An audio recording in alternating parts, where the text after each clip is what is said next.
हिंदुओं का अस्तित्व एवं उनकी संस्कृति अफगानिस्तान, पाकिस्तान और बांग्लादेश से खत्म होने के बाद आज हमारे देश भारत में 9 राज्य और 102 जिले मिनी पाकिस्तान बन चुके हैं। और अगर समय रहते इन विरोधी ताकतों को नहीं रोका गया तो आपकी बहन बेटियां, आपके बच्चे, आपकी संपत्ति और हमारी गौरवशाली हिंदू संस्कृति कुछ नहीं बचेगा। अब इतना कुछ जानने के बाद भी मुझे ये पता है कि आज भी हिंदू शायद इस बात को नहीं समझेंगे। हिंदू लोग आज भी एकजुट होने के बजाय जातिवाद और छुआछूत में ही जीते रहेंगे। तो वो बनिया है, वो राजपूत है, वो तो जाट है, वो यादव है, वो ब्राह्मण है, वो दलित है, वो मुसहर है, वो चमार है, वो तेली है, वो तो नाई है, वो लोहार है, वो सुनार है, वो कुम्हार है, वगैरह वगैरह। अब मुझे ये बात समझ में नहीं आती कि लोग इस बात को कब समझेंगे कि कोई भी व्यक्ति अपनी जन्मना जाति या कुल से श्रेष्ठ या महान नहीं होता, बल्कि उस व्यक्ति ने अपने गुण, कर्म और अपने योग्यता से समाज में क्या और कितना बड़ा योगदान दिया, इससे उस व्यक्ति की महानता या फिर श्रेष्ठता सिद्ध होती है। रावण ने एक ऋषि का पुत्र होने के बाद भी नीच कर्म किया और अपने कर्मों से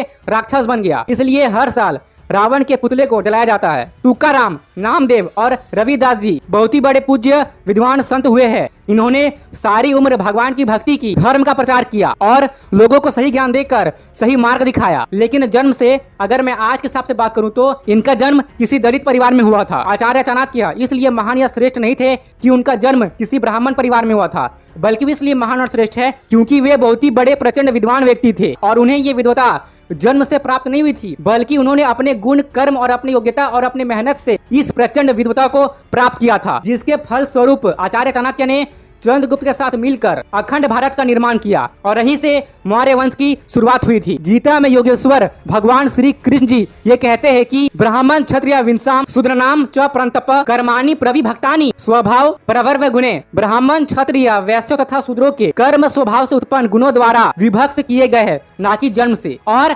भगवान श्री कृष्ण जी ही ये बात भी कह रहे हैं कि चातुर्वर्ण्य माया सृष्टम गुण कर्म विभागशः, यानी कि ब्राह्मण, क्षत्रिय, वैश्य और शूद्र इन चारों वर्णों का समूह गुण और कर्मों के विभाग पूर्वक मेरे द्वारा रचा गया है, ना कि केवल जन्म के आधार पर। और ध्यान रहे कि इन चारों वर्णों का ही अपना अपना समाज में योगदान होता है। इसमें से किसी भी एक वर्ण के बिना समाज नहीं चल सकती। इसलिए ये जात पात करना छोड़िए, सभी लोग एक ही ओम यानी कि सनातन धर्म के ध्वज के नीचे आ जाइए और सभी हिंदू, फिर चाहे किसी भी कुल या वर्ग से आते हो, अपने मन में भावना बनाइए, अगर कोई व्यक्ति हिंदू है तो वो हमारा बंधु है। आज के बाद जाति भाई करना छोड़िए और हिंदू भाई कहना शुरू कीजिए और अपने खत्म हो रहे संस्कृति को बचाइए। तो यदि आप सच में अपने सनातन वैदिक धर्म के प्रति सम्मान का भाव रखते हैं तो इस वीडियो को जितना हो सके शेयर जरूर से ही कीजिएगा। जय श्री राम, जय भारत, जय मातृभूमि।